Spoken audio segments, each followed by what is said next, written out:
मध्य प्रदेश की गुना शिवपुरी सीट पर ज्योतिरादित्य सिंधिया बीजेपी उम्मीदवार बने हैं। ऐसे में वहां हलचल बढ़ गई है। ऐसे कयास लगाए जा रहे हैं कि गुना में राजा वर्सेस महाराज के बीच दिलचस्प मुकाबला हो सकता है।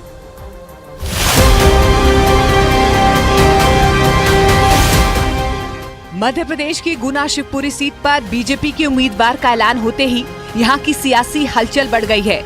कांग्रेस ने अभी तक अपने पत्ते नहीं खोले हैं, लेकिन कयास ये लगाए जा रहे हैं कि पार्टी यहां पर पूर्व मुख्यमंत्री दिग्विजय सिंह को बीजेपी उम्मीदवार ज्योतिरादित्य सिंधिया के सामने खड़ा कर सकती है। बात वही है कि ज्योतिरादित्य सिंधिया जी जिनसे चुनाव हारे उन्हीं के शरण में चले गए। ये कोई बहादुरी की निशानी नहीं है। वजह साफ है कि गुना शिवपुरी की राघोगढ़ विधानसभा सीट दिग्विजय सिंह की परंपरागत सीट है। इस पर उनके बेटे जयवर्धन सिंह लगातार तीसरी बार विधायक हैं। निश्चित ही समीकरण का कांग्रेस को कुछ फायदा मिल सकता है, क्योंकि इसी सीट से पिछले चुनाव में ज्योतिरादित्य सिंधिया कांग्रेस के टिकट पर चुनाव लड़े थे और उन्हें हार का सामना करना पड़ा था। दिग्विजय सिंह उन्हें खुलकर चुनौती दे रहे हैं कि उन्होंने बहादुरी की निशानी पेश नहीं की। वहीं बीजेपी ने कांग्रेस के पास दूसरे कोई भी विकल्प ना होने का दावा किया है। उनका दावा है कि कांग्रेस के पास ना तो नेता है, ना नीति, ना विचार है। कांग्रेस का अपना मन है, वो जिसको लाना है लेकर आए, क्योंकि वो तो ये तलाश रहे हैं कि जमानत किसकी बचेगी। ये कांग्रेस के पास न नेता, न नीति, न विचार। कांग्रेस का अपना मत है, उनको जिसको लाना है। वो तो ये तलाश रहे हैं कि जमानत कौन की बच पाए। इस बात में कांग्रेस लगी हुई है और निश्चित तौर पे मोदी जी की जो विजन है 2047 का जो लक्ष्य है और वर्तमान की जो परिस्थितियां उससे स्पष्ट तय है कि इस बार 29 की 29 सीटें भारतीय जनता पार्टी प्रचंड बहुमत से जीतेगी। वैसे गुना सीट के इतिहास पर नजर डालें तो यहाँ हमेशा किसी का वर्चस्व नहीं रहा है। साल 1952 के चुनावों में गुना सीट से हिंदू महासभा के वीजी देशपांडे जीते थे। साल 1957 और 1962 के चुनाव में कांग्रेस के विजय राजे सिंधिया और राम साहेब पांडे जीते। साल 1967 के चुनाव में ये सीट स्वतंत्र पार्टी के हिस्से में आई थी और साल 1971 में यह भारतीय जनसंघ का उम्मीदवार जीता। इसी तरह कभी कांग्रेस तो कभी कभी बीजेपी के हिस्से में सीट आती रही है।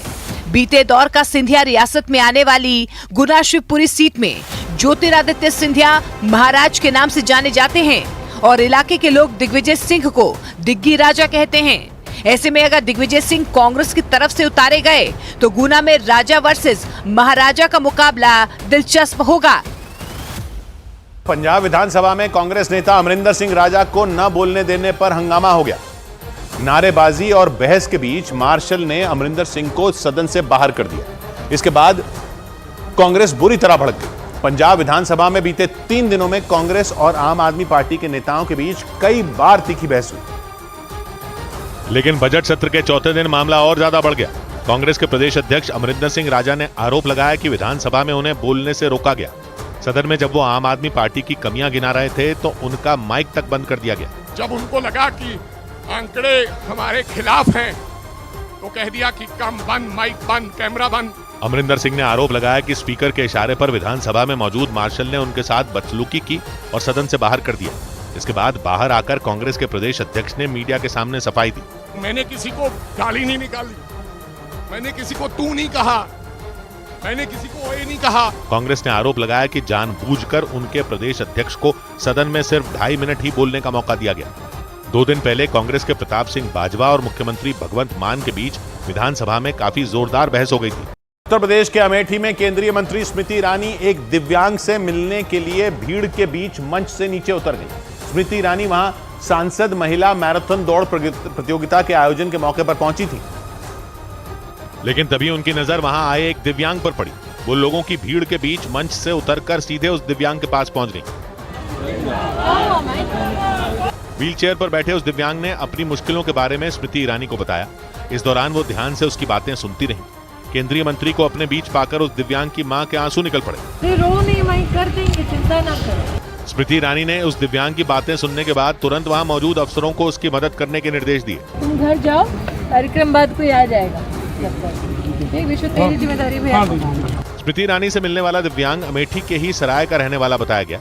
लंबे वक्त से उसका इलाज लखनऊ के एक अस्पताल में चल रहा था।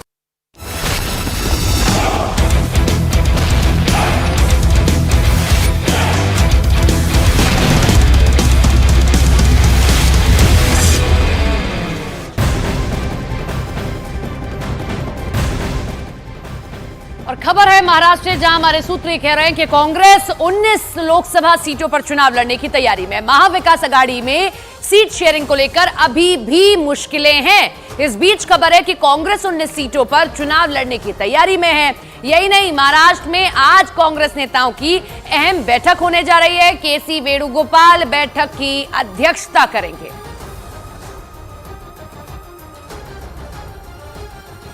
प्रधानमंत्री नरेंद्र मोदी ने कोलकाता में देश की पहली अंडर वाटर मेट्रो का उद्घाटन किया। यह मेट्रो हुगली नदी में बनी सुरंग से होकर गुजरेगी। इसके जरिए नदी के दोनों सिरों पर बसे दो बड़े शहरों हावड़ा और कोलकाता को जोड़ा गया। 1984 में देश की पहली मेट्रो कोलकाता में ही दौड़ी थी। और ठीक 40 साल बाद एक बार फिर इसी शहर से देश की पहली अंडर वाटर मेट्रो चली। खुद प्रधानमंत्री मोदी ने कोलकाता में इस अंडर वाटर मेट्रो को हरी झंडी दिखाकर इसका उद्घाटन किया। खास बात यह रही कि ये मेट्रो हुगली नदी के नीचे बने टनल में चलेगी। इस अंडर वाटर मेट्रो का उद्घाटन करने के बाद प्रधानमंत्री ने स्कूल के बच्चों के साथ इसमें सफर भी किया। इसका एक वीडियो भी सामने आया और उसमें वो मेट्रो के अंदर बच्चों के साथ हल्के फुल्के अंदाज में बातचीत करते दिखाई दिए।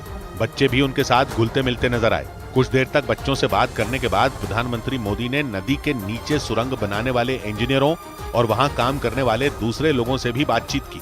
अंडर वाटर टनल से निकलने के बाद जब मेट्रो एक स्टेशन पर पहुंची तो वहां बड़ी संख्या में लोग नजर आए। प्रधानमंत्री ने मेट्रो के अंदर से ही उनका अभिवादन किया। इस दौरान उनके साथ पश्चिम बंगाल में बीजेपी के प्रदेश अध्यक्ष सुकांत मजूमदार और बीजेपी नेता शुभेंदु अधिकारी भी मौजूद रहे। मेट्रो में सफर करते हुए जब प्रधानमंत्री मोदी कोलकाता के एस्प्लेनेड मेट्रो स्टेशन पहुंचे तो बड़ी तादाद में मौजूद लोगों ने उनका जोरदार स्वागत किया। इस दौरान उनके समर्थकों ने वहां मोदी मोदी के नारे भी लगाए और प्रधानमंत्री की एक झलक पाने के लिए वहां लोगों का हुजूम दिखाई दिया। भीड़ की वजह से वहां पैर रखने तक की जगह नहीं दिखाई दी। पूरा मेट्रो स्टेशन लोगों से खचाखच भरा नजर आया। ये तब हुआ जब प्रधानमंत्री मोदी अंडर वाटर मेट्रो में सफर करते हुए कोलकाता के एस्प्लेनेड मेट्रो स्टेशन पहुंचे। लेकिन उनके वहां पहुंचने से पहले ही उन्हें देखने के लिए लोगों का सैलाब उमड़ पड़ा। वहां से जो तस्वीरें सामने आई उनमें एक तस्वीर में मेट्रो स्टेशन पर हर तरफ लोगों की भीड़ दिखाई दी। तभी प्रधानमंत्री मोदी वहां पहुंच गए। इसके बाद लोगों ने मोदी मोदी और जय श्री राम के नारे लगाकर उनका जोरदार स्वागत किया।